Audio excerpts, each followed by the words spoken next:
It would be way more fun if all of y'all come sit up in the front 3 rows. The first part of this is going to be really, hopefully, a good conversation. So, if everybody wants to come up, and the second part also should be conversation after we're blown away. So, welcome to Capital Factory. Thank you all for being here. My name is Jay Blazer Crossley. I'm Executive Director of Farmland City. We're a 501c3 nonprofit dedicated to high-quality urban and rural human habitat in Texas in perpetuity.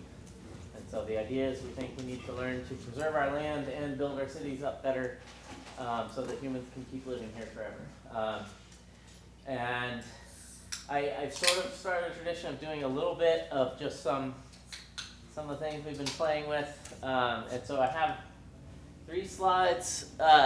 So there's this whole question, the great Code Next and the Great Land Development Code debates.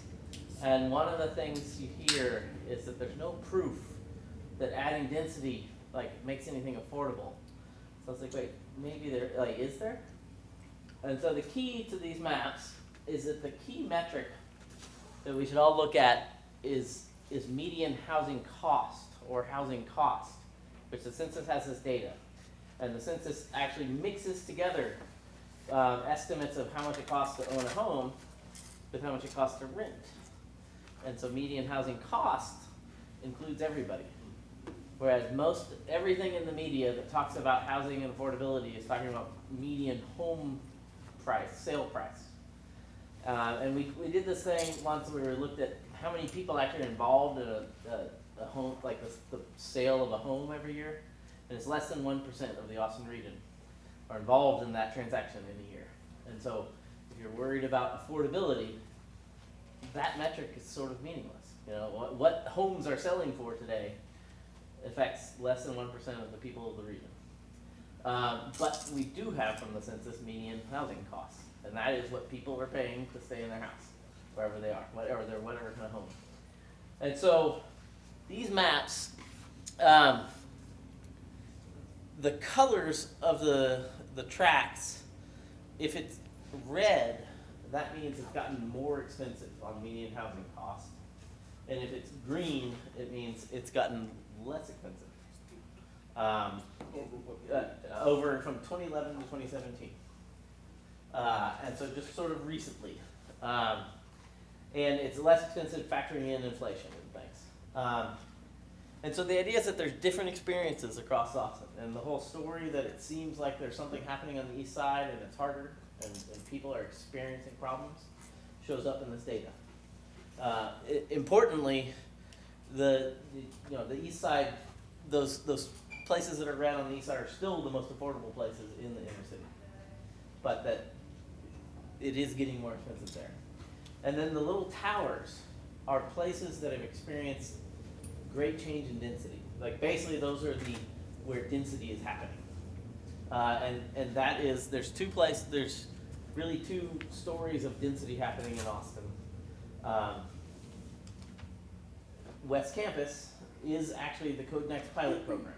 And the UNO was a pilot program to test out whether or not we could legalize urbanism.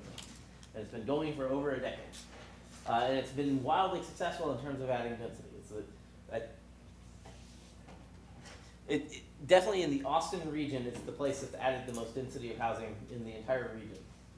And I believe in Texas, it's sort of it's one of the places where we've added the most housing per square mile anywhere. And so that's the experience of West Campus. And the tracks are divided into a north and south. And so the north one is actually costs less, it's more affordable today than it was in 2011. And so this density experience in the sort of north side of West Campus has actually made it cheaper to live there. And then the south one has gotten a little more expensive, but not as much. It's not as red as some of the other places in the region. So do we know how much of that is students that are just transitory versus? A lot of that is students, but there's people trying to pay rent. Sure, yeah. Sure. And so, maybe most of that is students. And so, but that will bring us to, here's another track. This is on East Riverside between Montopolis and Pleasant Valley. There also has been a tremendous amount of increase in density in that tract.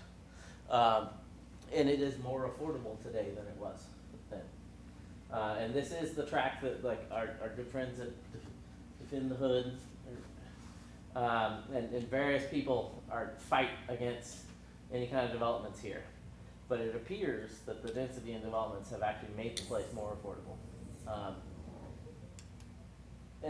But then we have, you know, the story everybody knows in Austin is of the story of the east side getting more expensive. An interesting part of that is the only part of sort of the traditional east side that's really had much development or density added is the section that we've all talked about a lot, the between 7th and 11th. There's been a lot of reports about gentrification in that little section. And that section has had a lot of density added. Not as much as West Campus or the other places. And it has experienced, the median home price has gone up there. But like the East Cesar Chavez neighborhood has actually lost population. And so but while it's getting more expensive. And so the whole story about how like people are coming and development is going to make it more expensive, that's not what's happened to East Cesar Chavez. Something else is happening there. And it could be that the whole not allowing development is what's making East Cesar Chavez more expensive. Or I'm sure that's what's happening. And so that's it. So that was just a little intro. It's sort of just me playing with these numbers. But I think we can tell a different story of what density and affordability mean. And there's a whole other layer that we have to add to any kind of affordability map, which is transportation affordability. And basically all the places we just talked about cost way less for people to live there in terms of transportation costs than Manor. You know, like it costs maybe half as much to live in any of those neighborhoods in terms of how much you pay for your car and stuff than if you live in Manor. And so we need to always make sure we include that in affordability debates. But today I would now want to bring up my friend Kathy Skolik, and the idea is we're gonna have a little conversation. And that's why we wanted all y'all to come up.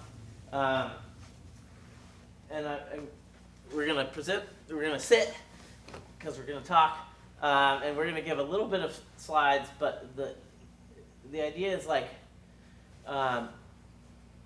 where is the Vision Zero movement going next, and what can we do over the next 2 years? And people have been working on Vision Zero related things since way before there was a term called Vision Zero. People have been working on pet safety in Austin for a long time.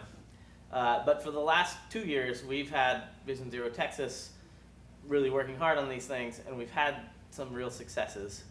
And it seems there's a real turning point for the movement. And I want to make sure that the turning point is not that, okay, we're done, you guys. That was cool. But that now we go harder. And so what does it mean to go harder? And how do we really turn the ship around?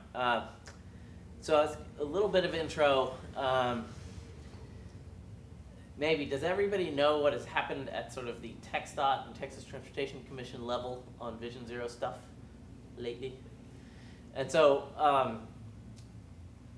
we've been working on this, like Kathy and I and a ragtag group of people, volunteers and family members of people who have suffered trying to change the world, have been trying to get the legislature to act and trying to get a Vision Zero bill passed at the legislature for the last 3 years.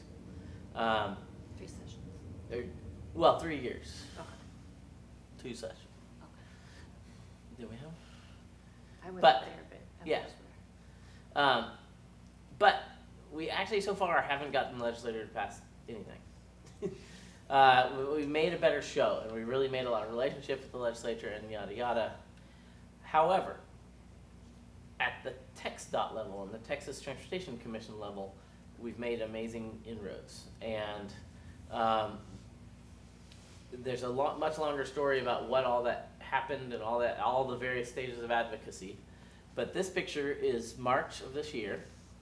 TxDOT announced they were changing their approach, and they were adopting a system safety approach.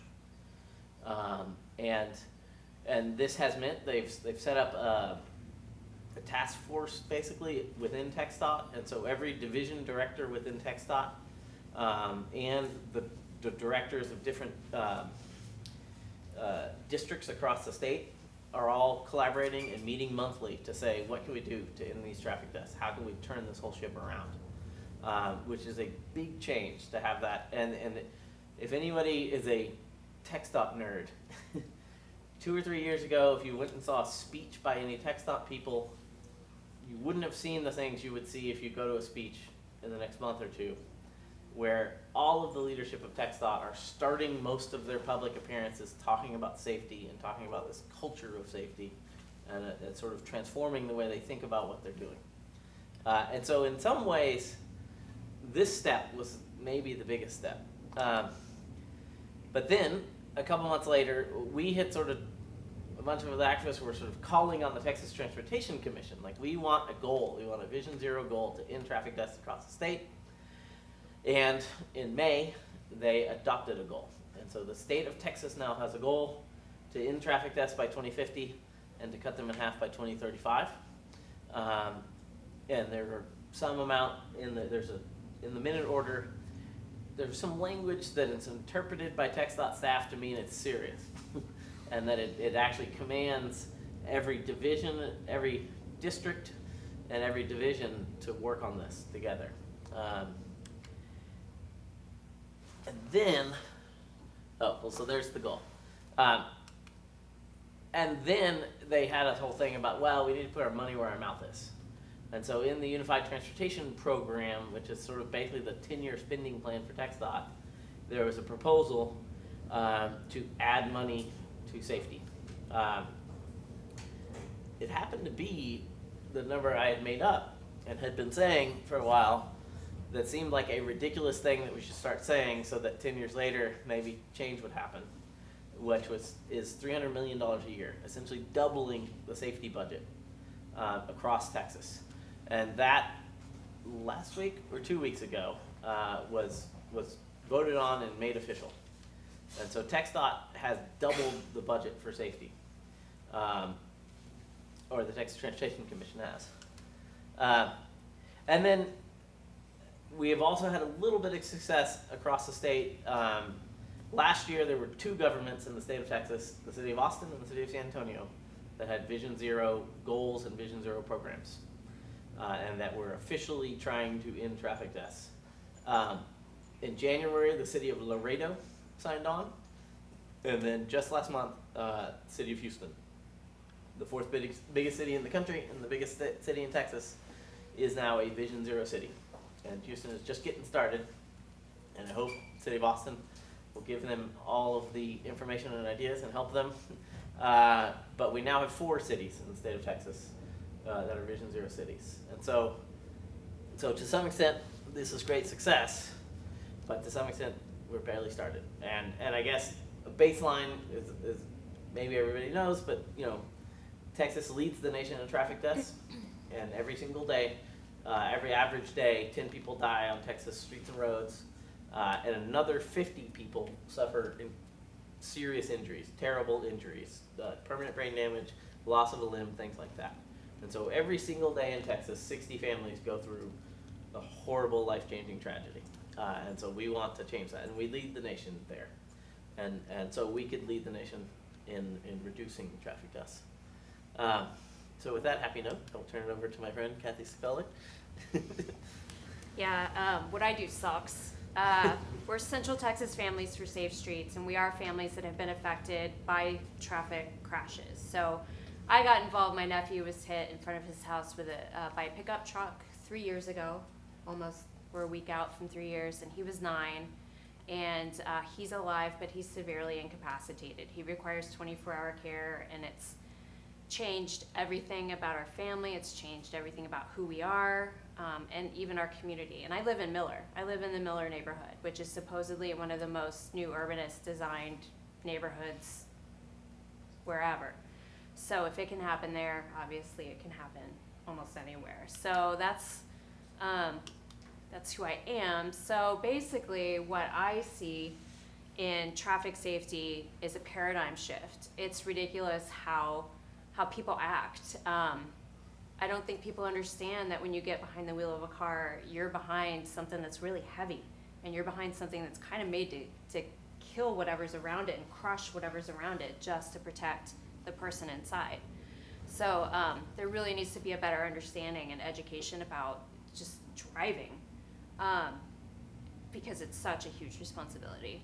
And something that we've really been fighting for is safe neighborhood streets. So for example, my nephew was right in front of his house. In the Miller neighborhood, it was one of the widest streets in the neighborhood, and people would fly down it. After the crash, I had the city go out and do a little traffic study, and they clocked someone going over 50 miles an hour down this neighborhood street.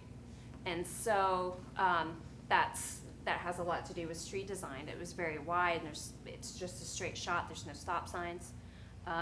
And something that we've been fighting for. We even had an event in our neighborhood called I Drive 25, because of the legislature, it's real challenging to drop the speed limit from 30 to 25, so we just try to encourage people to slow down. Man, people don't like that. It's really fascinating when you ask people to slow down. And speed kills, you know, we all know this. And the city's doing a lot with speed management right now, and we can make a lot of improvements there. There's a lot of opportunity. And distracted driving. Put your phone away, don't drink and drive, don't drive sleepy. There's just so many things that almost are okay by today's social standards, which should not be. And my God, put your phones down. Like, what the hell?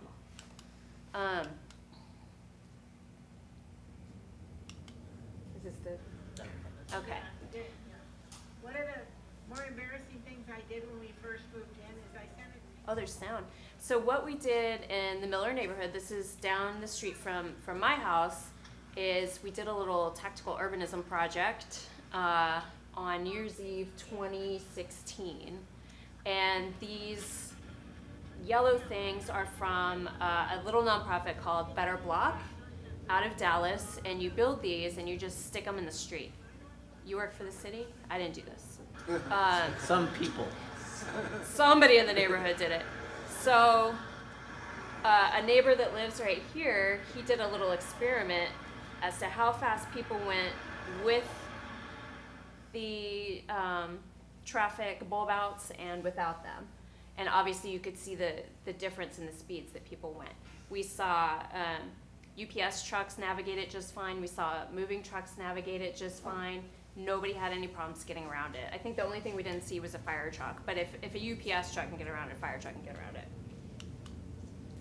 So Families for Safe Streets was founded under Transportation Alternatives out of New York, which is a pretty amazing, it's a nonprofit that focuses on, can you explain it just in a sentence? Transportation Alternatives? Yeah.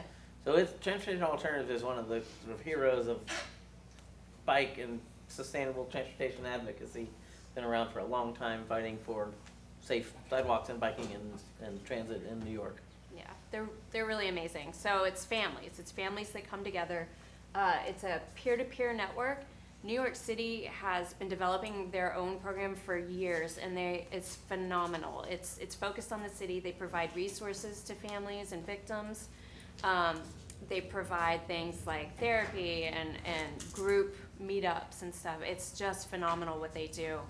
And they help lead people to advocacy as well. So like for me, I was so angry after my nephew got hit. I didn't know what to do with myself. And like I found Jay somehow and these people that take care of you and train you to get to advocacy so that you can try to make a difference with all that anger inside you. And part of what the intent is that these families have these amazing stories, and sharing it should make an impact. It should get you in your feels and make you think about things. And the point is to go to our decision and policymakers with these stories and be like, you know what, this needs to change because I'm feeling a lot right now. So, Central Texas Families for Safe Streets, we are 41 counties that surround kind of the Austin area. It's a significantly sized piece of geography, and we're kind of just ramping up. We've been kind of in formation for a while, And our goal is to reach out to all the counties and all the bigger cities in each area to help collect those families and let them know that they're not alone, and that they can reach out to their representatives and really start making a change. And we hope to build our own resource guide. I don't know that we're ever gonna be as good as New York City, because they're just one city. I mean, my God, we're 41 counties. It's very giant. But we also can help train people in advocacy and public speaking and leadership. And we have worked on the city level, the county level, and the state level. So this picture is me with Representative Celia Israel and a few other people, a fellow from Houston, when she introduced our Safe Neighborhood Streets bill in 2017. So, and so that's at the state level. And then we also do a World Day of Remembrance for victims of traffic violence. And this is it's worldwide. It's for victims all over, that we come together and we remember them. And we try to get people to think about what's going on and make sure that their memories are not lost, and that we can make a difference still in their honor. So to get involved, like, one thing that we can do is we could use some help with World Day of Remembrance. It's gonna be on November 17th, 2019. We're still figuring out the location. We have a few different ideas, but it'll be somewhere downtown. And we're looking for other organizations to help join us. So bike organizations or walking, advocacy groups, anybody that would like to be able to get the word out to their networks and share. So show up and spread the word is really kind of what we're looking for. Yep. And so a couple more slides on where I think we're going next. We did this fundraiser and I printed all these things, and we're trying to move towards pushing for every city, every county, every MPO, metropolitan planning organization in Texas. And the idea that there's 4 cities out of 1,600 in Texas that are properly taking responsibility for our traffic death epidemic is wrong, and we need every single city. And so that's really what we're trying to figure out, is how a very small nonprofit effort can move towards statewide change at every single level of government. And so we, to some extent, the idea is partnering with, and I guess the key is where we're moving is trying to get money for sort of the Vision Zero Texas role to keep going, and then to support the Central Texas Families for Safe Streets role, and to provide sort of nonprofit staffing to an independently run Families for Safe Streets chapter, basically. And then also to beef up the Vision Zero ATX, which has historically, Vision Zero advocacy in Austin has been Vision Zero ATX, which is all volunteer run organization. And that's I think that's where we met, and various people here might have been involved. And so we're trying to support those different roles. And so all 3 of those organizations are going to be working for an extremely ridiculous goal, which is that every government in the Austin region adopts Vision Zero in some form in the next 2 years, before the next legislative session. And so that is these 6 counties, and that is all these cities. And so we're trying to figure out how to do that. And so the hope actually is that this vigil, we're the same group of ragtag group that's sort of organized this vigil every year for the last 3 or 4 years, is going to do one here in Austin, and we're actually going to focus on Travis County and say it's time for the county to take its responsible role in this. But we are hoping that there will be vigils across the whole region. And I actually have a friend who lives in Taylor, and happened to have some things, like he had been working on one pedestrian crossing on their main street right next to his house. But then now he's apparently, turns out he's a street safety advocate. And so then he called me up and he's like, well, I just happened to be at a party with the mayor and a council member and the city manager. And they all were like, yeah, that sounds good. We should do Vision Zero. And apparently Taylor has there's 4 council members and a mayor, so we got 2 votes already. So we need 1 more and we're good. And so, hopefully there will be a vigil in Taylor. And if you guys have friends in Bastrop or in Round Rock or at Cedar Park or any other jurisdiction in the region. So, it seems like Travis County would be low-hanging fruit. Where is Sarah Eckhart and Yeah, Jeff Trevelyan and I'm pretty sure Richard they're on board. and all? I would think they Yeah. would be on board. It seems like that would be a natural Yeah. thing to happen. So we have really actually quick. met with, I think, every member of the Commissioners Court, and then met with the judge again somewhat recently, but back in like January. And to some extent, that's sort of waiting on, there is no county in Texas that has done Vision Zero. And as far as I can tell, there's like 2 counties in the nation. So to some extent, there's a question of like, what does it mean for a county? And that's sort of so Travis In other County words, is, it's symbolic. That needs to happen, and I can help with that. yeah, so I think we can do it. And I think the plan is to reach out to them before we show up at their doorstep in November and say, why haven't you done this already? And we hope they are ready to say, yeah, we're good. And to make sure it's meaningful, and we need to, like, it shouldn't be symbolic, it should be, we want them to actually adopt a meaningful Vision Zero policy and all these kind of things, so. Tell me if I wasn't listening. Yeah. But I'm gonna summarize really quick. So Vision Zero is a plan by 2050 to make sure that we have no traffic deaths. And we're gonna get like $600 million for that, right? But like, what's the plan other Right. than a visual? Right. Like, what are you gonna Well- do with that money? It's a really good Yeah, question. Bringing and it so back. that, yeah, Vision Zero is kind of a philosophy for how you change governments, the sort of focus of government. And there's different levels of government have adopted Vision Zero or not. It's like a policy. And so the city of Austin adopted Vision Zero 4 years ago. And has a goal of ending traffic deaths in the city by 2025, which is coming up real soon. Which would be great if we should try to meet that goal. TxDOT, the state of Texas just adopted a goal, just 2 months ago, to try to end traffic deaths across the state by 2050. That's an extremely difficult proposition for the state of Texas, and it's gonna require a lot of work for years and years. And so the $600 million is spread out over 2 years, and it's really just the start. And that is just TxDOT money. So TxDOT will be using that money to some extent rethink how they've done things, collect data, try to figure out where the problems are. The $600 million, they already know that $390 million of it will be focused on roadway departures, which is somebody driving in a rural area and they fall asleep and drive off the road. Or maybe they're on the phone and drive off the road, but that's actually a majority of deaths in Texas, I think, or the plurality of deaths is people just driving off roads in the middle of the country.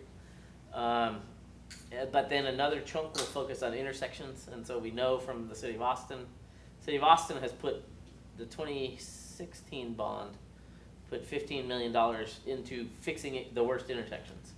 And so the city did some analysis and tried to figure out what the worst intersections was, and then said, okay, well, let's go fix what's wrong with them. Why are people dying at these intersections? And there's initial reports that that's worked very well, but it's only 10 intersections. But that they have reduced crashes on the intersections where they focused some very large numbers, like 60-70%, and they think they've reduced fatalities completely by basically fixing the problems at those intersections.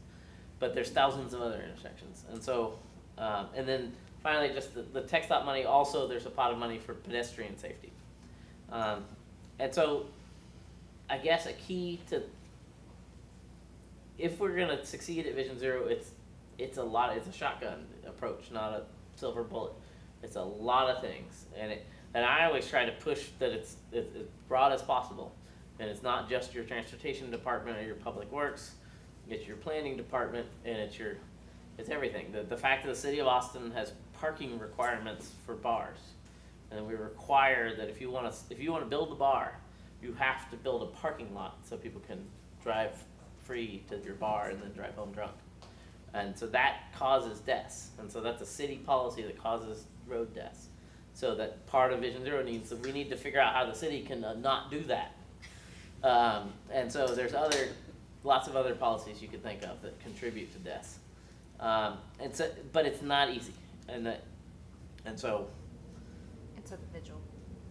And so the vigil and things is really, there's an advocacy role, and there's empowering families to call for change. And a huge part of the change is sort of public opinion and what people think, you know, and if people, we've all been kind of numb to the violence on our streets, and we all don't realize how violent our streets are. And so the part of the role is to have everybody realize that this isn't acceptable, we need to fix it and stuff. It's a piece of telling the story to get the word out there to help with that paradigm shift. So it's just a piece. And maybe I'll finish a couple other slides, but there's a bunch that the city of Austin has been doing and trying to do, and that other levels of governments are trying to do. There's a lot of stuff happening, but we need more, you know. And then finally, we are going to be going back to the legislature in 21 and trying to change some things. I think that there's a stop for pedestrian bill we got filed, but didn't really go anywhere. But that across the state of Texas, the state law is you have to yield to pedestrians in a crosswalk, which there's really no benefit to anyone. That's why I always get beeped at. Okay, cool, that's a Yeah. Texas thing. They're like, fuck off, and they just beep at you when you're you're like, I have a right away. I mean, actually, you don't. The person driving is I mean, they're supposed. supposed to You're yield. not allowed to hit a person with your car, and people don't realize that. I mean, And even so the City of Austin Transportation Department, they don't yield to pedestrians, so we can't really, I've seen them blow past like the 4th Street, like crossing there. on in a I-35. city car. Yeah, in the city, Yeah. Department So of Transportation car too. yeah, systematically we need to not be hitting people with our cars. And so there's a bill to some states have just switched to stop for pedestrians. And it just is it's really a one-word change. But one, it makes it very easy if something happens. If you kill a pedestrian in a crosswalk, you clearly didn't stop, you know? And so one, it makes prosecution easier, but it also, in Illinois did this, and it's much easier to explain to everyone that you're not supposed to hit people with your car when the rule is you're supposed to stop if someone's walking across the street. And so that's one rule we hope to change. This slide doesn't really make sense, but if you look only at it, maybe it does. If you look just at children who are hurt walking and biking, most children who are hurt are on 30-mile-an-hour streets, on our neighborhood streets, and that's why we fought for the safe neighborhood streets all this time, amongst other reasons. But we think that neighborhood streets, little streets, we should slow them down to 20 or 25. We should redesign them so that everybody instinctively drives at safe speeds, and that children should be free to walk and bike without being killed. And so this is now the 3rd session that I've been working on this bill, so this will be the 4th, so we'll see. And the city of Austin, these slides are from like 3 years ago when we had our vigil, and after that Miller thing happened.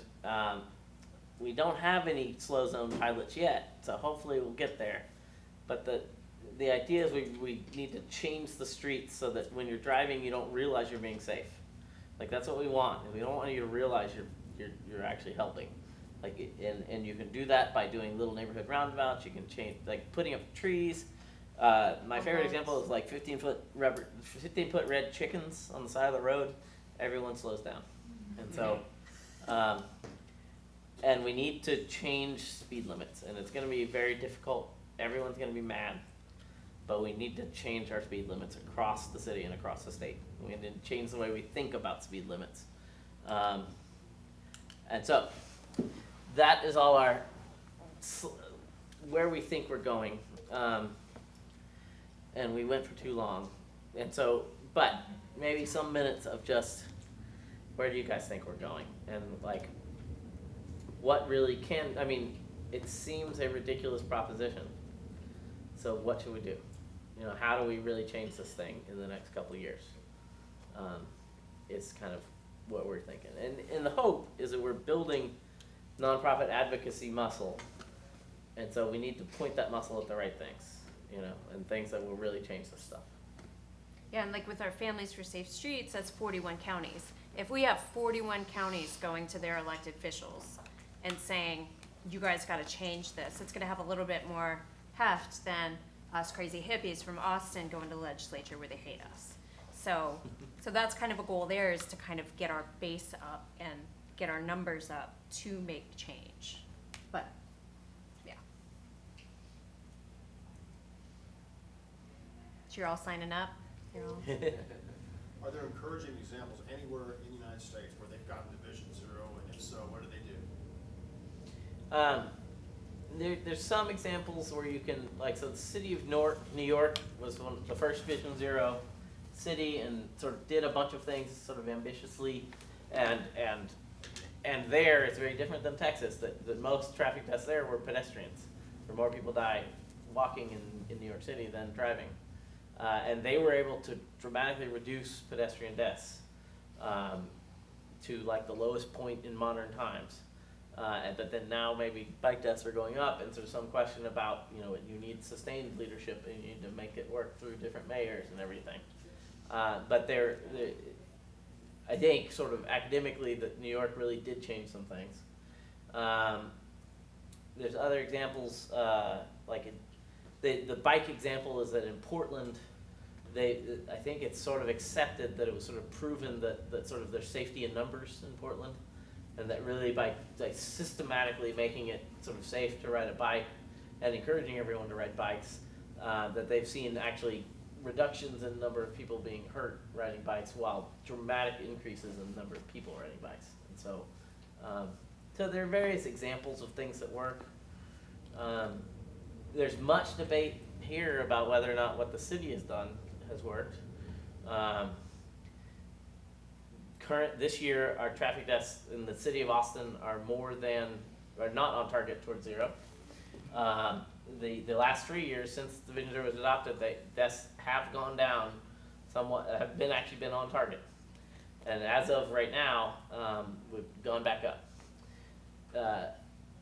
I've been doing a lot of looking at those numbers, and it appears there's there's on-system and off-system. On-system means a TxDOT facility, whereas off-system means basically a city facility inside the city. And it appears that a lot of what is happening is that deaths on freeways in the city of Austin went up dramatically this year. Whereas if you're just looking at the city's facilities, we're still on target. We're still going down, and the city is getting safer. And a lot of the deaths on freeways are pedestrians experiencing homelessness running across I-35. And there's been a dramatic spike in people being hit because they were trying to run across I-35. So, yeah. To what extent are we tracking the efficacy of the pedestrian hybrid beacons, the bulb outs, the various techniques that are being used to make it safer for pedestrians? Are we looking at those actual specific installations and see before and after? I mean, is that data available? Yeah, I don't know. I think so, the crash data. I mean, Because they're looking at the most dangerous intersections, and then they see that the crashes go down. So that's trackable data. I mean, there is this sort of argument in Vision Zero world that we have very limited budgets, and so a lot of what the Federal Highway Administration preaches and tries to get people to do is there's a big list of known proven countermeasures, and there's a website where you can go, and it's if you eliminate right turn on red, you will reduce crashes by 18%, and it's just sort of known that works. And so to some extent, the Federal Highway Administration is stop trying to test this stuff, you guys, and prove it. Just start doing the things that make things safer systematically across the board. So there is some debate about should we waste a lot of time proving that the pedestrian hybrid beacons work? However, we also don't want to waste a lot of money doing things that don't work. And so there's sort of a play there. And I would sort of say it's above my pay grade, and hopefully the city. I mean, I don't work directly on that stuff, but I can tell you that where the cities, what you said, where the city's doing major intersection changes on the high crash intersections, they're doing before and after. On major projects where they did the one I'm familiar with, the Barton Skyway down there where there was a series of pedestrian islands put in, they put bike lanes down there. They did before and after speed studies and had a significant speed reduction. So yeah, there's definitely where there's been significant interventions and changes in street geometries, there have been significant improvements in both in terms of lowering speed, lowering, rates of crashes. Yeah. Yeah. Does the city have a policy after there's been, a death or severe injury to like be forced to re-engineer the street? Because I know that's what they do in the Netherlands. That any time there's a death, they have to come in and pretty much, if they can prove that it was really just someone doing something, like jumping in front of a truck or something like that. But other than that, it's like they're pretty much required to re-engineer it so it's safer. And there's much healthy debate on that. But the city established a fatality review board when Vision Zero was started, I believe. And so there's a committee that has a very gruesome job of like looking at every single death and like what happened and what can we do. I would say my impression is that committee has informed a lot of things in a good ways. There has been a sort of a decision that like that a lot of deaths are somebody was drunk and did something strange and sort of random events. And so there is currently in City of Austin we're not going to basically do what the Netherlands do. And there's much debate kind of academically of if that's a good idea or not. Because there's worry that basically if you focus only where somebody happened to die, that might not actually save a lot of future lives.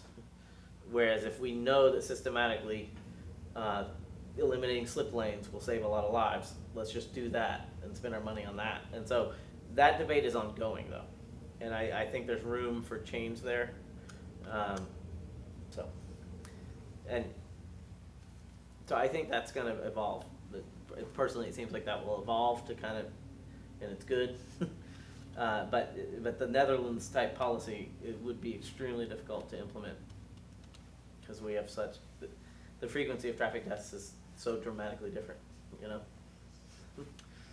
What do you think is one of the most achievable changes that could cause the greatest impact out of this?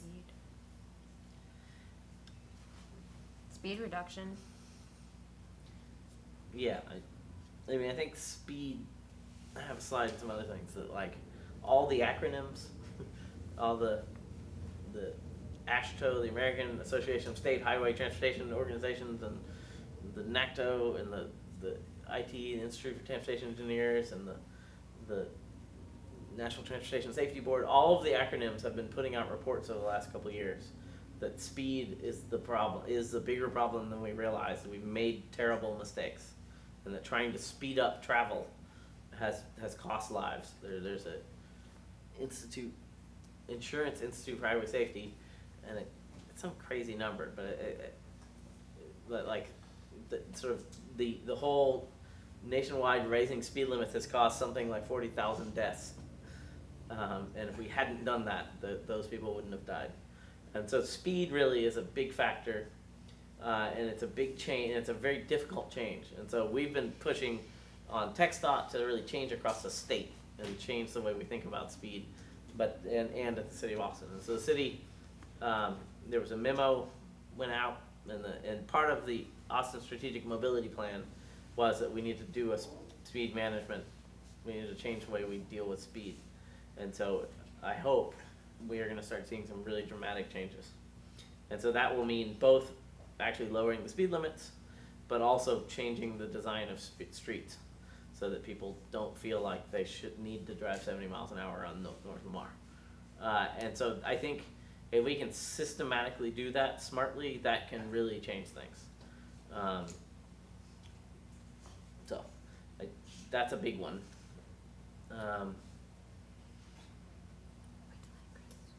Huh? Yeah, so we should, well, there's a lot to do.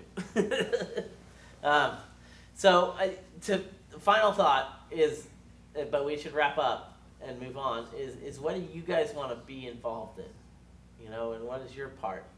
And that basically, like, the nonprofits are gonna be trying to lead things like the vigil, but that there really is ongoing work, there's like advocacy work of like writing letters and honoring those who have been hurt to try to change policy. But we could do a lot of things, you know, and we could, you know, New York people do like bike die-ins, where everybody goes and lays down in front of City Hall. Yeah, something we don't do enough, in my opinion, is when somebody dies, we don't make a big enough stink about it. We just do not. And we don't, that's why we become normalized to it. We have to make a point that this, especially like if something was wrong or terrible design, like we have to point it out and we have to say this is wrong, let's fix it.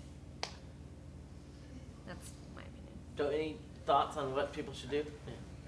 You know, along those lines, when I try to characterize it, and you know the numbers, how many people die in traffic deaths in Austin each year?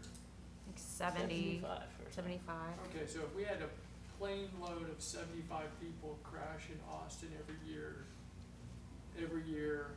year after year, would that It would get be, some attention? it would get a lot of attention, but it would become normalized. But right now, yes, it would get an awful lot of attention. Right, and so I sometimes think, I concur, and I think I sometimes think like getting a pretend airplane filled with people holding their bikes and, you know, pedestrians and crashing it in Austin and saying, that's how many people died last year. We wouldn't be okay with plane crashing here. Why are we okay with this many people dying because they died in ones and twos rather than 75 all at once? Just give us a better idea. But whatever the mechanism is, I wholeheartedly support, you know, really denormalizing it. Yeah. Because we've been desensitized to a level of violence that is incredible. Yep. Since you mentioned the Pacific Northwest, I mean, Pacific Northwest is known probably for dissent more than a lot of other places. So, you know, they have one organized mass ride here in the city once a year, whereas in Portland and Seattle, they do it once a month, and they make a point of getting enough riders to go down a major arterial at a low rate of speed and hold up traffic to reduce speed. Some people get very upset about that. There's a lot of talk about snotty bicyclists and all that, but that does raise awareness that there are a lot of people who want to ride a bicycle, and it's very confrontational, but it makes it clear to people that, you know what, there's more than one way to get around, and you don't have to be in a vehicle. And the only way you get those people's attention is to get in front of them and be in a place where they cannot pass you or go over. Yep. Austin did have a strong critical mass monthly bike ride, and there were reasons. There were sort of, it seems to me, smart reasons that people decided to stop doing it. But I think the question has come up if maybe it's time to start again or something. Houston, by the way, critical mass in Houston is going strong, and it's thousands of people. It's amazing. You just should go and watch or be part of it because it's really cool. Town. That's why it surprises me that there aren't enough people who are willing to stand up and say, you know what, I'm getting my damn bike and I don't care what you do. But there's like a Thursday, right? Yeah, the Thursday night social ride, I mean, Okay. like, it's not political, it's even expressly, like, not political, but, I mean, it kind of functions as the same thing, hundreds of people. But it really is, like, going to the Houston Critical, it's amazing. Yeah, well, You that's know, like in and Denver, so- we had like 1,000 people every Wednesday, and we would have like a theme of like people from Walmart, or men wear dresses and girls wear suits night, or whatever, right? And then we also had the cops who made sure people were safe. They would literally block off the roads for us, and I don't think that happens here. The cops are not on board. And we got the city to like provide us cops and make sure they blocked off traffic. They're like, no, the bikes take precedence tonight, and you need to find another way to get around because this is more important. And it was a really bike-friendly city for me, and that's one thing I've struggled with moving here. I'm scared to ride my bike a lot of times as someone who's not had a car for like 5 years. And there are some times when I'm like, man, I can't ride it because some big dually truck is gonna run me off the road and blast smoke in my face.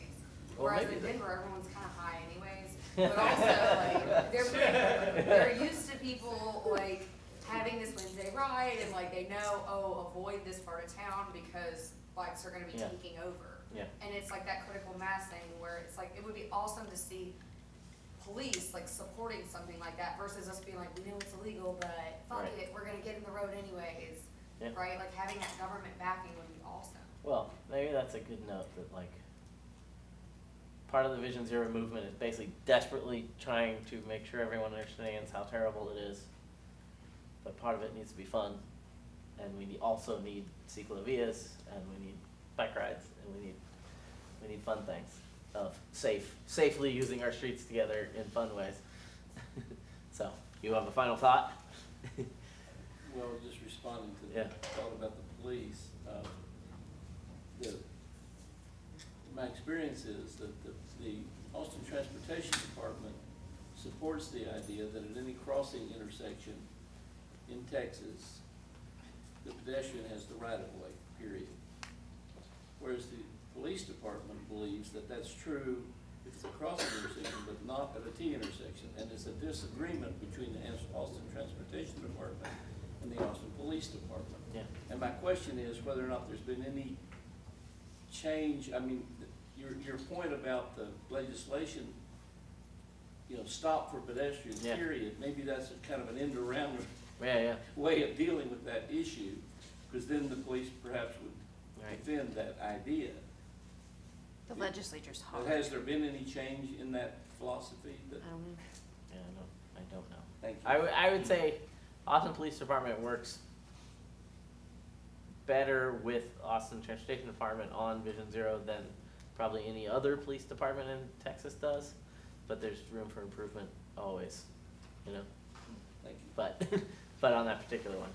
Do you have a very quick comment? When Yeah. I grew up in Benbrook, Texas, we were all told like the slowest vehicle always has the right of way. It's like pedestrian, bike yields to a pedestrian, car yields to a bike. I mean, I moved here and found out jaywalking was a crime. Who Yeah, taught you what? that? What Really? about you? It's a driver safety course. Yeah. Yeah. Hmm. It's like people Jaywalking walk is out of the legal road. in Yeah, places yeah. in Texas. Yeah, and Austin. Is it legal here in Austin? Oh, yeah, there's, I mean, the you might term have a right of way, jaywalking but you'll be dead right. doesn't even exist in the code. I mean, you can cross almost any street. Well, that was a Well- real jerk officer that gave us a I hard wouldn't time mess about with that. I thought jaywalking was a crime here, but other places I've lived Well- it's not. It's not a crime. Well, there is a terrific guide published by the Austin Pedestrian Advisory Council on pedestrian laws that I think you can Google on the city's website. So thank you very much, Kathy. Thank you all for being part of that. We now on to our visionary section. Every month, we ask someone to say, what do you want Texas to be like in 2030? Or first, what do you think Texas will be like in 2030? And then what do you want it to be like in 2030? And what do you think we all need to do to make it the way you want it to be? And so I wanted to ask former city council member Chris Riley to come inspire us on what he thinks the future of Texas cities can be like. And so hand it over to Chris. Thank you so much. Thank you. And thanks to all y'all for being here. It's really inspiring to me to see everybody come and out to talk about stuff like this, but there's so much dark stuff going on these days, and so it's very reassuring to find people who are still up for talking about positive visions of the future. I thought about what I wanted to articulate for my vision for the future, and I came up with three main things, all of which are overlapping and which are strangely controversial in many cases. I envision Texas cities being inclusive, green, and car-like. And I'm going to talk about each of those.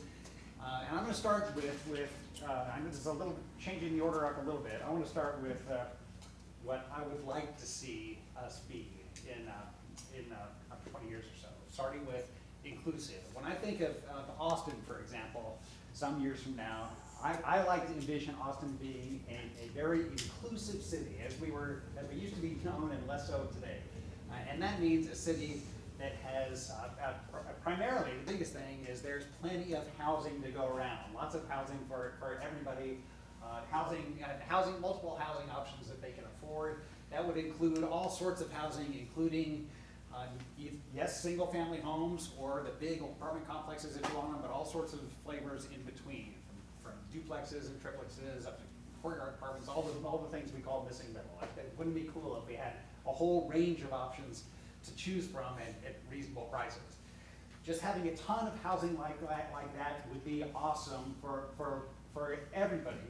It's not gonna solve all of our affordability problems. We would still need to provide some subsidized low-income housing.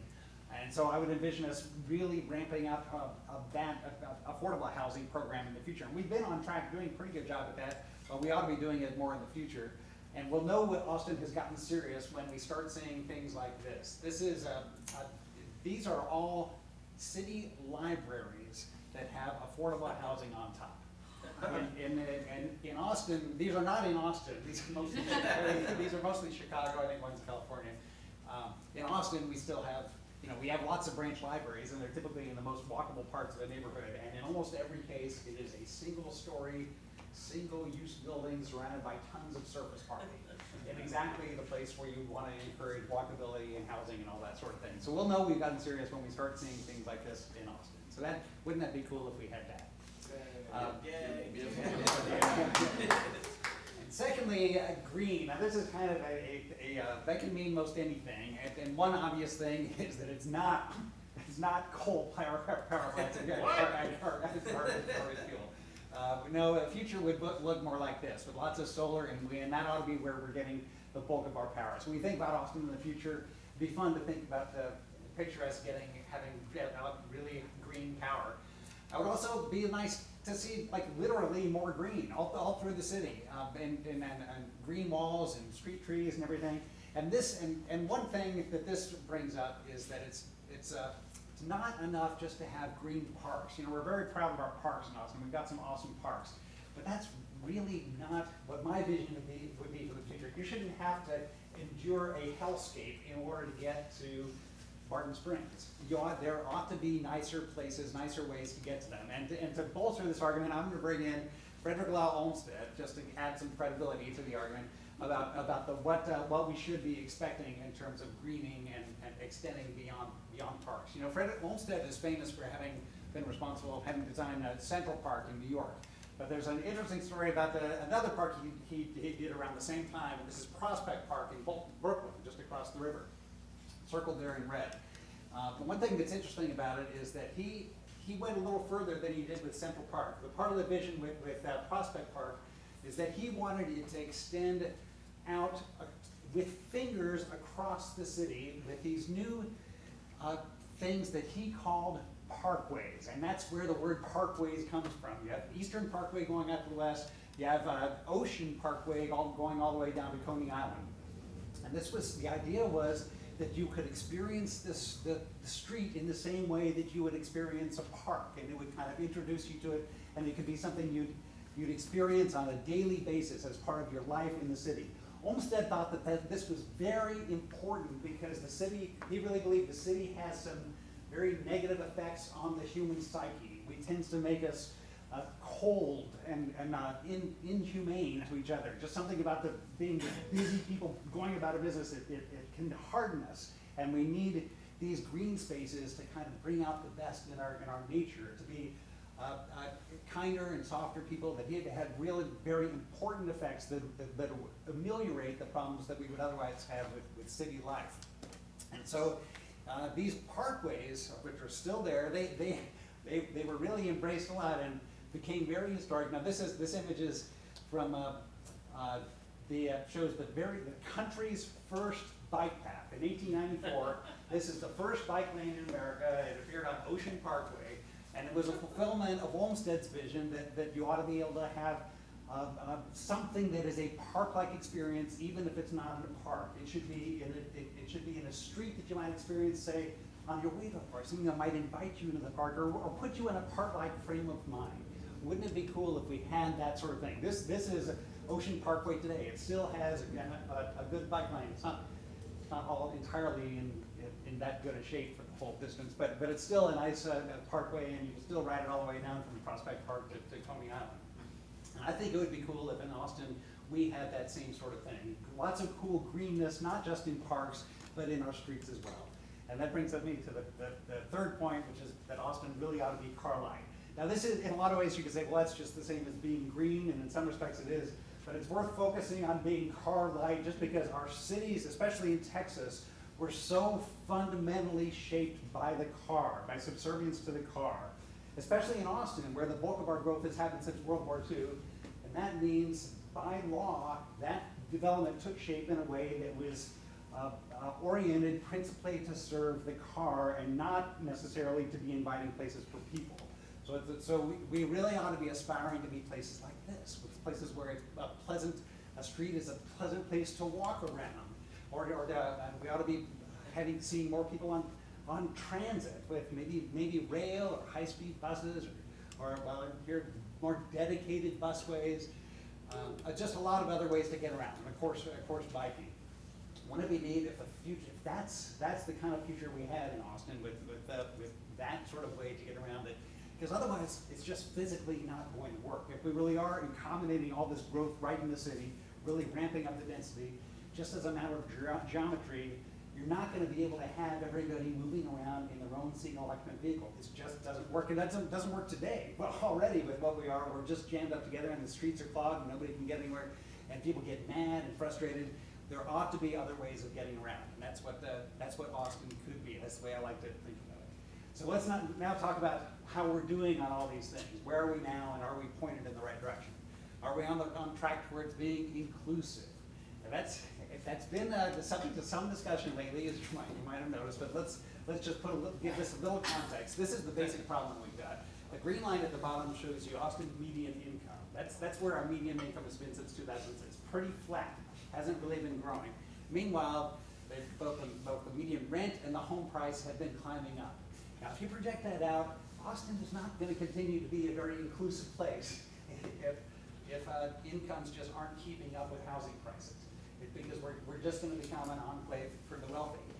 The basic problem here is we're just not building enough housing. We don't have enough housing to go around, and in the market economy, the way you distribute it, allocate scarce resources is by price. That the price, yes, the price goes up because there's not enough of it, and the poor people are going to get excluded.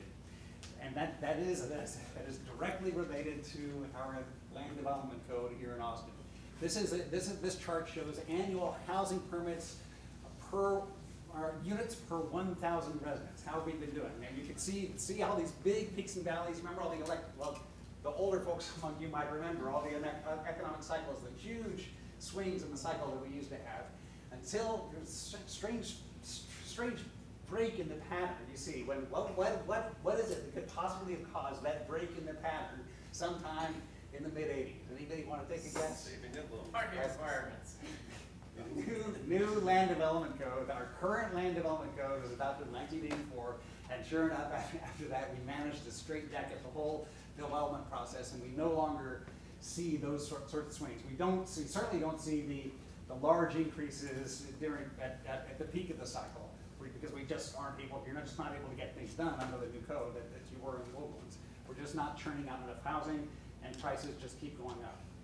And it's going to continue to be a real problem. In the next 10 years, we're expecting about 758,000 more people here.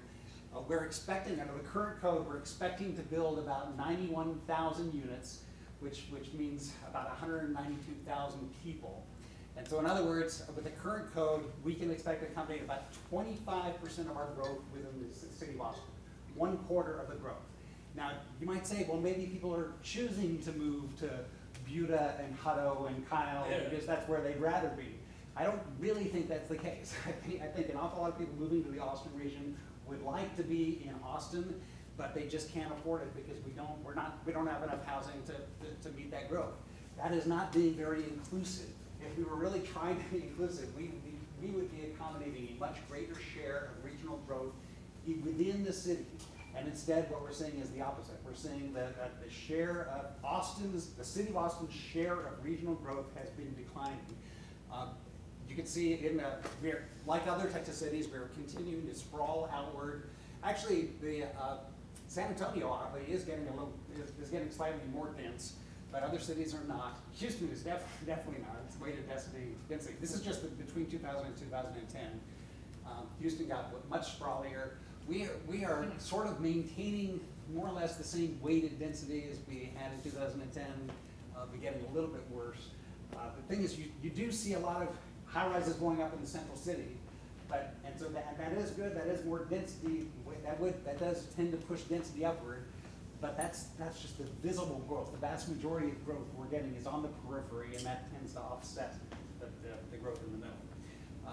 The good news, I was very encouraged by the council's direction in May, you know, this ongoing talk about the code rewrite, and the council made a lot of tough decisions, and I'm encouraged that they're pointed in the right direction. They're saying that the new code should allow for significant new housing capacity. We're thinking we need something like 135,000 new units over the next 10 years, and in order to get that, the council is recognizing we need to allow for something like 3 times that, because not every lot that can be built is going to, so you need to allow for a lot more. We're aiming to have 60,000 more affordable housing units, meaning income restricted housing, aiming to preserve a lot of housing. We want to have a lot of permanent supportive housing to address the needs, and 30% should be missing middle housing.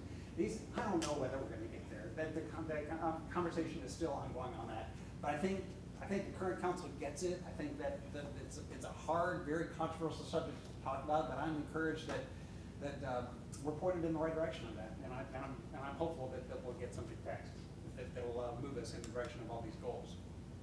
Let's talk about being green. On the energy side, I know that's a little bit hard to read, but this is, as of this morning, you see that the big blue line, most of this chart is the big blue line, that is non-renewables. It's mostly coal, some nuclear. No, actually, that wouldn't be nuclear wouldn't be non-renewable. I think that's mostly coal. No. From Yeah, no, nuclear is included on that. Oh, it is in the non-renewable. Yeah, so Okay.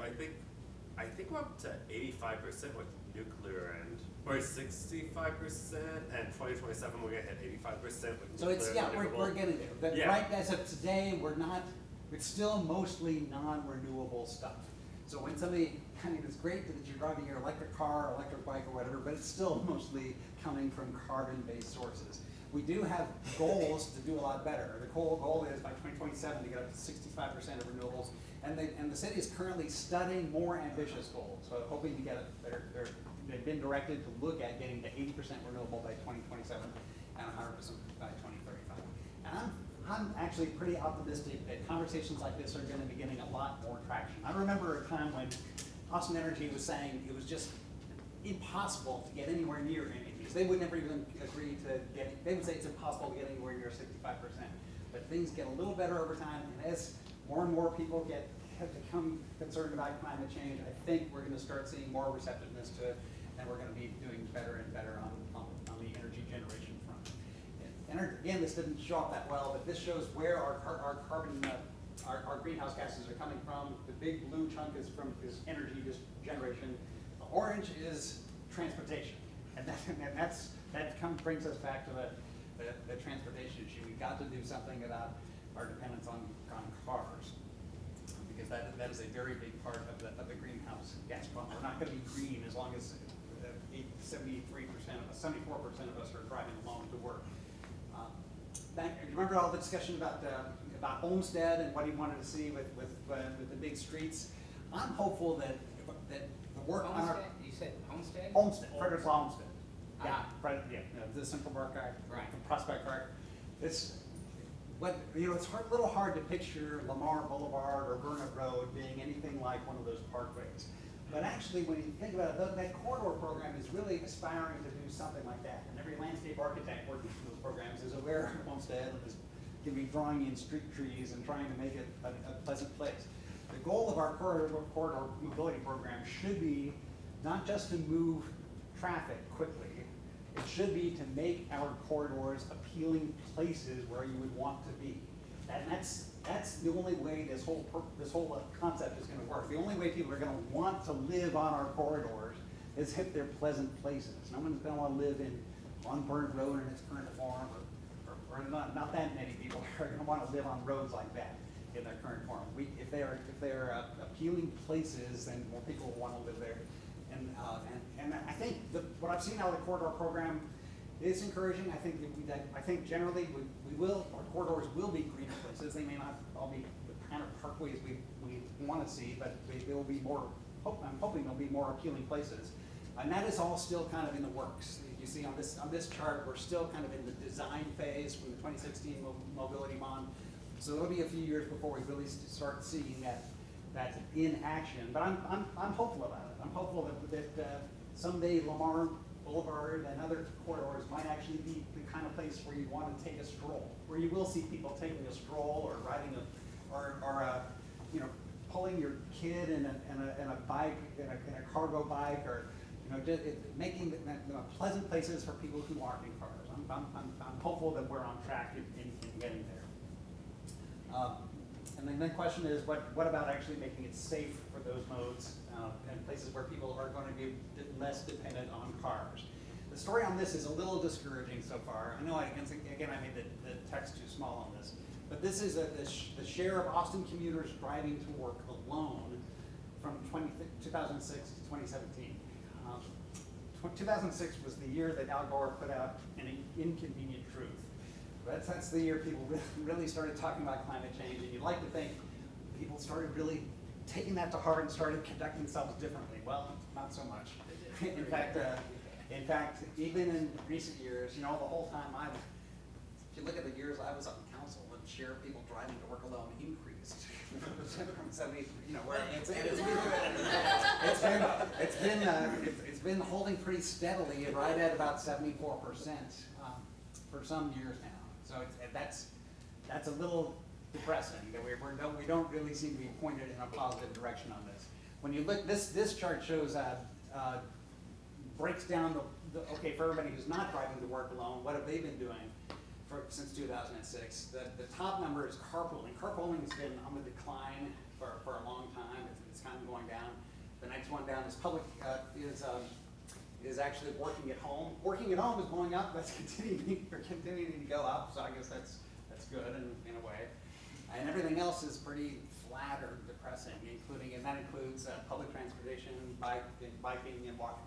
I was just talking with Ruben about the fact that there are some recent numbers that are a little more encouraging in regard to transit. We are actually seeing, I think if you really had an accurate chart taking you up right to today, you'd see an uptick on the number of people using transit.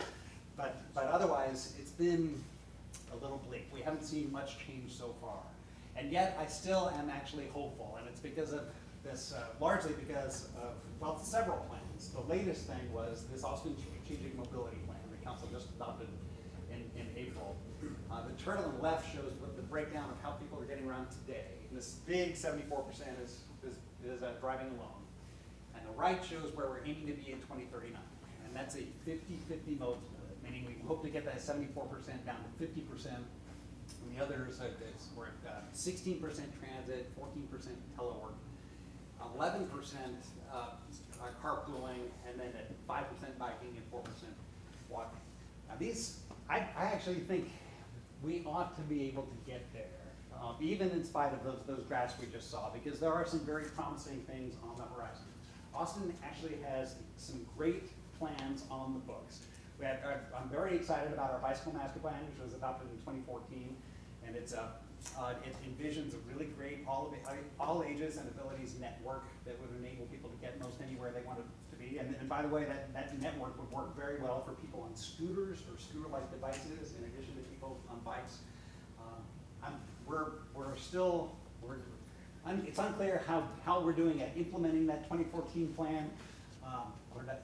Progress is not as fast as I would like, but you know, conversations are going on right now about the bond election coming up next fall, and I am hopeful that we would be able to get an item on that ballot that would provide for full funding of that bicycle master plan, which would be something like $150 million, which compared to the numbers that we're talking about for either cars or transit, it's a drop in the bucket, and that would really make a huge difference. The Urban Trails Master Plan would also provide a lot of those parkway-like things, like Olmsted would like, and we're still a little underfunded with our Urban Trails program, but again, there is real hope that we might be able to get that funded in next year's bond election. And if we had, with a combination of that Urban Trails Master Plan and the bicycle master plan, I think you'd see a lot more people walking and biking, and so we really would be making a lot of progress towards being less dependent on cars. none of this is a sure thing. And I, you know, I don't really have much confidence in my own ability to predict how things are gonna go. I gave up on that after 2016. It took me completely by surprise. And so I honestly don't know, but I feel the same way about all this that I do about climate change. I keep reading about climate change, and nobody really knows what's gonna happen with climate change. We know that there are some very, very grim possibilities out there. It could be really, really bad. And the only way it's actually hard to picture a scenario where it's not so bad. One thing that's clear is it's gonna have to take a lot of commitment, a lot of work. There's not gonna be one hero that comes along and saves the day, saves the planet from frying. It's gonna be people like you, the city councils like Austin's. It's gonna be a collection of people, efforts on the part of people around the world joining together, working towards these goals in order to try and save the planet. And that's, if that happens, then I think we can avoid the worst outcomes. I feel like that this is kind of a similar, we're in kind of a similar situation in Austin. If we really want to see our hopes and visions for Austin fulfilled, it's not just gonna happen. It's gonna require everybody, you know, joining together and focusing on it, talking about it and supporting it. It would mean a massive change, but it would be, this is exactly the sort of conversation we need to be having, both at the local level and at the global level. That's the only way we're gonna save the planet, is if everybody comes together and works together on solutions like this, so that they can have cities that are more green and inclusive and less carbon emitting. That's the only way any of this is gonna happen. I'm agnostic as to whether it will happen. I don't know. I am encouraged that it looks like it could happen if we all work on it, and there's promising things that can keep us going, that can keep us encouraged enough to keep at it. Because I think we can get there. And then we can finally be the kind of city that we've always known Austin to be, the kind of place that welcomes newcomers, that likes having visitors here, that is, whether you're coming from across the border or coming from California or wherever you are, you're welcome here. I'm glad to have you as a neighbor. And we can, this is a place where you can enjoy a very beautiful green city and not have to drive everywhere in it. So anyway, that's my vision for the future, and how close we are getting there. And I appreciate your indulging me and letting me talk about it. It's fun.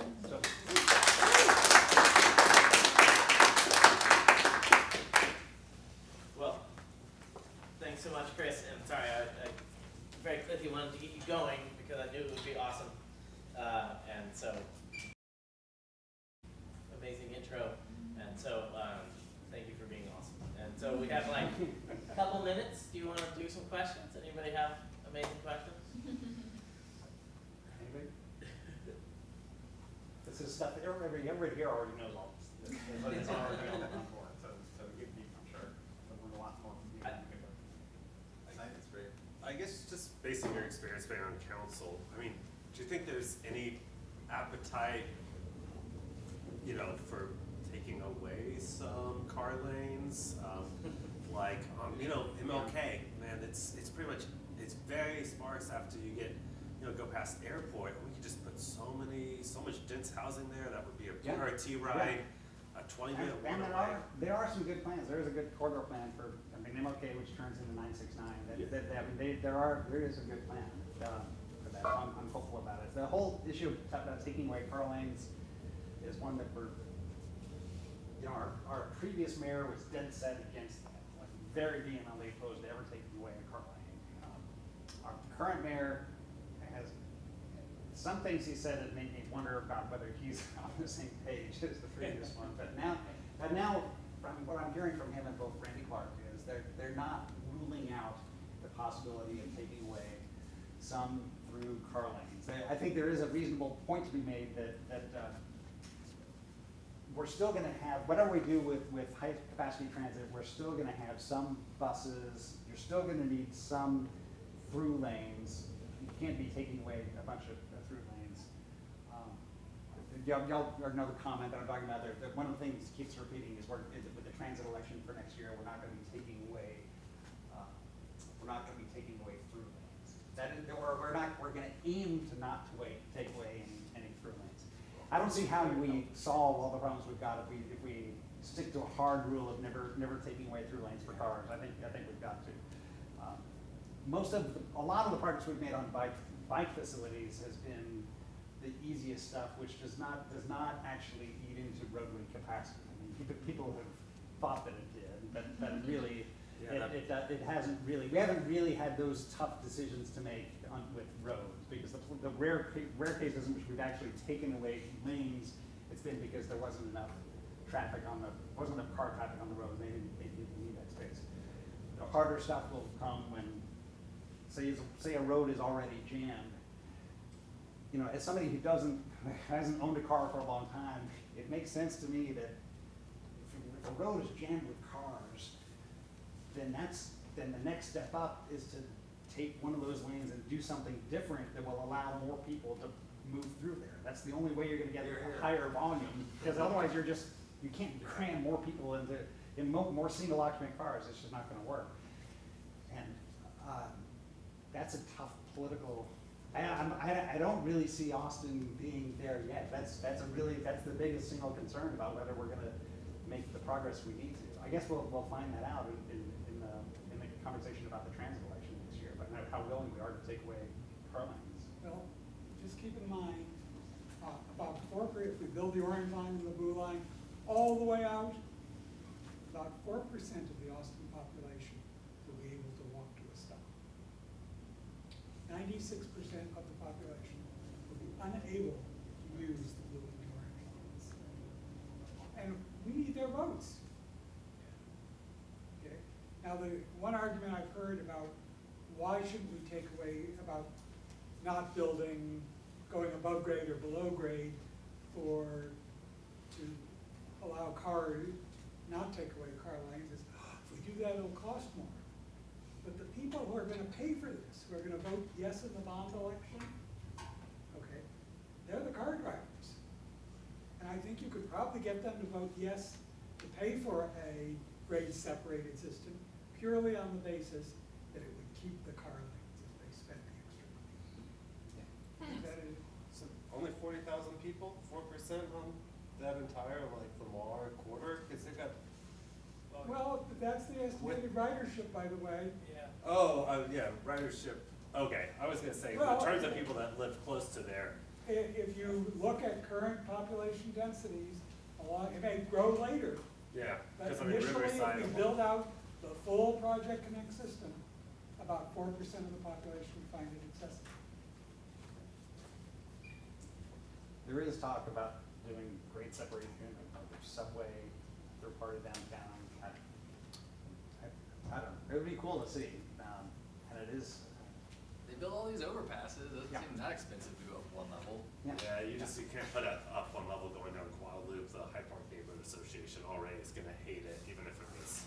And you can't, there's other places, like if one issue that's come up is you can't, you need to connect the orange and the blue lines at some point, and you can't do it, if you're above grade, you can't go across Congress, because you'd be violating the Capitol View corridor on Congress. And so I don't know, maybe below grade is more practical if you want everything on the same level. I would say comment on that is we need to change the way we talk about it, and that we're not taking away anything. We're upgrading the use of right of way, so right. more people can use it. Yeah. We're putting a bunch of And- people on that bus so they can see Right. down that corridor. But not allowing people to be on the bus, which is better. I'd like to see some more PR along those lines. Like I think if we really did a careful look at say Guadalupe during rush hour, I think you'd find a lot more people are moving in that dedicated bus lane than are moving in any of the car lanes. Yeah. And so that to me is a reasonable argument. And the city has been great about that. The city has been making the point that our goal should not be moving cars. Our goal should be moving people. And that's you know, once you're capped out on moving cars, you need something with higher capacity. If we define the core of the city as that part that's covered by the residential aesthetic standards and the expansion ordinance, most people in Austin live outside the core of the city. And public transit just isn't economical in those regions. But we need their votes. We need their dollars. Well, so that's where I wanted to do the second thought, is I think we need to to sort of re-up bike plan excitement?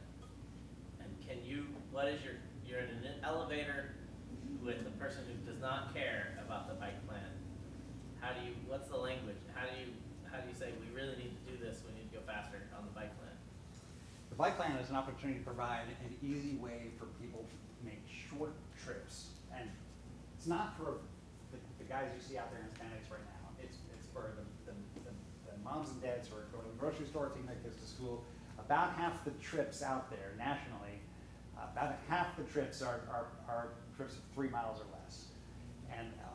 And very large numbers are 2 miles or even 1 mile or less. Huge part of Austin traffic is people taking very short trips. And what we know, we have a map of roughly where those trips are occurring, and that was the basis of the bicycle, of that All Ages Abilities Network that's built into the bicycle plan. Figure out where those short trips are occurring. Yeah, and the polling, and you can also see polling right there in the plan. They said, they asked everybody, would you ever be willing to take a bike ride? And about 50%, about 50% will say they're interested, but they're worried about their safety. They're not going to do it because they're scared. So if we just manage to build a network that is physically protected from traffic, where people can feel safe making those short trips, I feel sure that a lot of people will be doing that. The big example that everybody throws out is Seville. Seville just overnight put in a massive network of bicycle lanes, and they saw, and they went from like 0.5% to 7% biking within 3 years. Our goal for the ASNP is getting to like 5% of people biking, and Seville pulled it off in a place that was not a bikey city, Seville, Spain.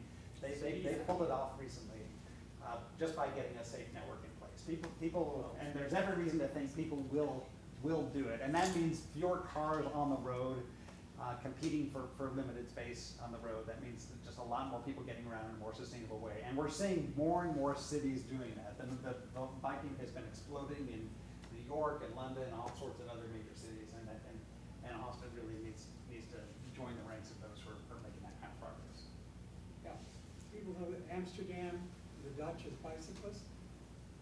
My wife had memories of visiting Amsterdam more than 30 years ago, and there weren't as many bicycles. And we tracked it down. Amsterdam had a 50% increase in the use of bicycles between 2000 and 2011. They weren't always that way. Yeah. Well, look, I've lived in Denmark, and I've been in Europe, and I've been to Sevilla. And unfortunately, when we talk about Europe, the model is completely different than here. Like I say, this is America. We have a car culture here in America that's part of what the problem is. Everybody, if you can't take a gun away from somebody, believe me, if you try to tell them like you're not going to need a car, they look at you like you're a crazy person. Because that's less so with the younger folks than it is with the older. Yes, as you're younger, that's the encouraging part. As you're younger, that demographic shifts as people are talking about share vehicles and about not owning them. But yeah, unfortunately, what we're dealing with is a history of our country being based on that culture. Yeah. Yeah. But it's not that deep rooted. When I was growing up, an awful lot of kids walked their bike to school, and it's dropped like a rock just in our lifetime. So it wasn't that long ago that we had a lot more of that kind of activity. So I feel hopeful that we can get back to more. I mean, when I went to Copenhagen and I looked, and you could see just a sea of bicycles where people went to the local train. I mean, you're talking about concepts that would never fly. I mean, Well, yeah, but it does take just, for example, I've had 3 friends that have sold their cars since I've moved here, and I've been here for 8 months. And they're like, how do you live in Austin and you don't have a car? I'm like, my legs are so much stronger than yours. I don't have to pay for a gym membership, and I eat way more healthy because I have to carry it back. Like, you know, like you give them all these health incentives, and for me, it's like, think about how much you pay for your car. Like, I can take a trip to Morocco and Sevilla because I don't pay for a car, and they're like, wow, you can save a bunch of money doing that too.